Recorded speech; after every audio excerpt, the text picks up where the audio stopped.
पिछले एपिसोड में हमने देखा था कि चू मिंग वीर से नाराज हो गया था। वहीं हम सुबह का सीन देखते हैं जहां पर जो वह ड्रैगन ब्लड का प्राचीन वृक्ष जो था वह काफ़ी ज़्यादा बड़ा हो गया था, जिसे देखने के बाद में चू मिंग काफ़ी ज़्यादा खुश हो जाता है। और उसी वक्त जो वीर था और जो लेनी थी वह दोनों ही इस पेड़ के पास में आ जाते हैं। ड्रैगन ब्लड के इस प्राचीन वृक्ष को देखने के बाद में सभी के सभी हैरान हो जाते हैं कि अभी तक कुछ दिनों पहले तो यह पूरी तरीके से सूख गया था, लेकिन एकदम से ये इतना हरा भरा कैसे हो सकता है। इस बारे में जानने के लिए जो लेनी थी वह वीर यानी सेन म्यू से कहती हैं, सेन म्यू आखिरकार तुमने किया क्या था जिसकी वजह से ड्रैगन ब्लड वाला यह जो प्राचीन पेड़ है इतनी तेज़ी से बड़ा हो रहा है। इस बात का जवाब देते हुए वीर बोलता है, अरे मैंने तो कुछ भी नहीं किया, बस मैंने पास की नदी का पानी लिया और एक बाल्टी भर के उस पानी को इस पेड़ के अंदर डाल दिया। जैसे ही चू मिंग वीर की बात को सुनता है तो वह बाल्टी को उठाकर यहाँ से भागने लगता है। तो उसी वक्त जो वीर था वह पूछता है, चू मिंग कहाँ जा रहे हो? तो इस पर जो चू मिंग था वह चिल्लाते हुए कहता है, मैं पानी लेने के लिए नदी पर जा रहा हूँ ताकि मैं ड्रैगन ब्लड ट्री को आसानी से बड़ा कर सकूँ और ये बहुत तेज़ी से बड़ा हो सके। वहीं वीर चू मिंग को रोकता हुआ चू मिंग से कहता है, पेड़ में पानी डालना अच्छी बात है, लेकिन आवश्यकता से अधिक पानी पेड़ के लिए बुरा हो सकता है और ज़्यादा पानी डालने की वजह से आप ड्रैगन ब्लड नाम के इस प्राचीन पेड़ को नष्ट कर सकते हैं। वीर की बात को सुनने के बाद में चू मिंग के हाथ से बाल्टी गिर जाती है और चू मिंग वीर से कहता है, भाई तुम मुझे बताओ कि मुझे क्या करना चाहिए और मैं बस उसे स्वीकार करूंगा और वो काम करूंगा जो तुम कहोगे। इसके बाद में सीन यहीं पर कट होता है। अगले सीन में हम वीर को देखते हैं जो इस पेड़ के आसपास की जगह पर से एक फूल को तोड़ता है और इसको तोड़ने के बाद में जो वीर था वह इसके अंदर से इस फूल की लाइफ फोर्स को अपने अंदर चूस लेता है और इस फूल की लाइफ फोर्स सीधे ही जाकर ब्लैक क्रिस्टल के पास इकट्ठा हो जाती है और वहाँ पर एक छोटी सी पानी की बूंद बन जाती है। लेकिन यहाँ पर जो वीर था वह इस छोटी सी बूंद को देखकर भी निराश नहीं होता है, बल्कि खुश होता है, क्योंकि वो समझ जाता है कि यह मेरे लिए अच्छा है।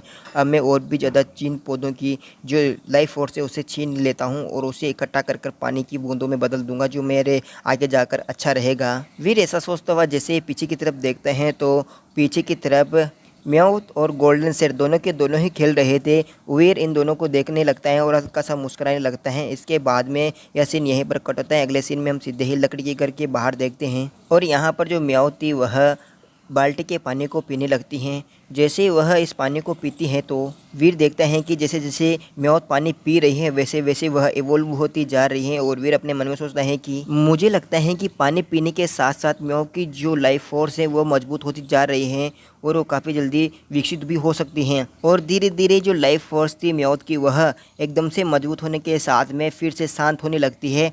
और इसे देखकर वीर बड़ी हैरानी के साथ में अपनी गर्दन जोर से हिलाते हुए कहता है, अबे ये क्या हुआ बे? क्या अभी मैंने जो देखा है वो सब कुछ गलत था? मैंने भी स्पष्ट रूप से देखा था कि म्याऊ की जो लाइफ फोर्स थी वो काफ़ी ज़्यादा बढ़ गई थी और उसकी एनर्जी बढ़ रही थी। ऐसा लग रहा था मानो कि वह बहुत ही जल्दी से इस जगह के हिसाब से पावरफुल होने वाली थी, लेकिन वह बिल्कुल पहले जैसी हो गई है। क्या यहाँ पर इस पानी में कुछ गड़बड़ है? वीर ऐसा सोचता हुआ जैसे ही पानी के पास में जाता है और उसके अंदर अपनी उंगली डुबो देता है। जैसे ही उंगली पानी के अंदर जाती है तो वीर को एकदम से दर्द का एहसास होता है और वीर यहाँ पर जल्दी से अपनी उंगली को बाहर निकाल कर देखता है तो देखते हैं कि शायद यह मेरी जो उंगली है बहुत ही जल्दी से बूढ़ी हो गई है। और फिर क्या था, जो जो वीर था वह जल्दी से अपने हाथ पर लगी हुई जो पानी की बूंदें थी उन्हें जोर से झटकने लगता है और पानी को दूर करने लगता है। और इसके बाद में सीन यहीं पर कट होता है। अगले सीन में हम फिर से उसी नदी को देखते हैं जहाँ पर वो मेंढक था और उस नदी के अंदर हमें कुछ गोलाकार चीज़ें गोल्डन कलर में चमकती हुई नज़र आती हैं। वहीं इस नदी के अंदर हम फिर से उसी मेंढक को देखते हैं जो ऊपर की तरफ देख रहा था। और यह ऊपर इसलिए देख रहा था क्योंकि ऊपर की तरफ वीर खड़ा हुआ था और वीर नीचे की तरफ देखता हुआ नदी में अपने आप से कहता है, अब मैं पूरी तरीके से ठीक हो चुका हूँ। अब मुझे ऐसा लगता है कि मुझे इस मेंढक से लड़ना चाहिए और इसे सबक सिखाना चाहिए। वीर ऐसा कहता अपने शरीर की हड्डियों को चटकाने लगता है और वीर इसके बाद में अपने मन में सोचता है, मुझे काफ़ी ज़्यादा समय हो गया है किसी से फाइट करे हुए। मुझे ऐसा लग रहा है कि मेरी हड्डियों के अंदर जंग लग गए हैं, अब इसे निकालना होगा। वहीं हम वीर को देखते हैं जो फिर से अपने प्रोफेसर मंत्रा और लाइटनिंग बोल्ट का यूज करता है और अपने शरीर के अंदर लाइटनिंग बोल्ट का यूज करने के साथ में ही अपनी पावर का यूज करते हुए सीधे ही अपनी उंगली से नदी के ऊपर अटैक कर देता है। और इस नदी के अंदर रहने वाला जो वो मेंढक था वह बाहर आकर वीर को घूरने लगता है और घूरने के साथ में वहाँ पर जितनी भी टहनियाँ थी वो सारी की सारी इस मेंढक के फोर्स की वजह से टूट जाती हैं। और उसी वक्त जो मेंढक था यह और इसके बाद में जो मेंढक था यह अपना मुंह खोलता है और अपना मुंह खोलने के बाद में अपने मुंह के अंदर से एक कॉपर का जो कॉइन था वह बाहर की तरफ थूक देता है और यह कॉपर का कॉइन सीधे ही जाकर वीर की तरफ बहुत ही स्पीड से बढ़ता है। वीर यहाँ पर इस कॉइन को देखने के बाद में बिल्कुल भी नहीं घबराता है और कहता है, हाँ हाँ करो अटैक, मैं भी इस हमले को बहुत ही आसानी से रोक सकता हूँ। ऐसा कहने के साथ में ही जो वीर था वह अपने लाइटनिंग जो फिस्ट पंच था उसका यूज़ करता है और उससे सीधे ही उस गोल्डन कलर यानी सॉरी कॉपर का जो कॉइन था उसको मार देता है और उस कॉपर के कॉइन को तोड़ देता है। और इसी के साथ में ये जो एपिसोड है यहीं पर एंड हो जाता है। अगर आपको एपिसोड पसंद आ रहे हैं तो चैनल को सब्सक्राइब कर लेना और बेल आइकन ऑन कर लेना ताकि आपको वीडियो का नोटिफिकेशन मिल सके और कमेंट करके ज़रूर बताना कि आपको वीडियो कैसा लग रहा है।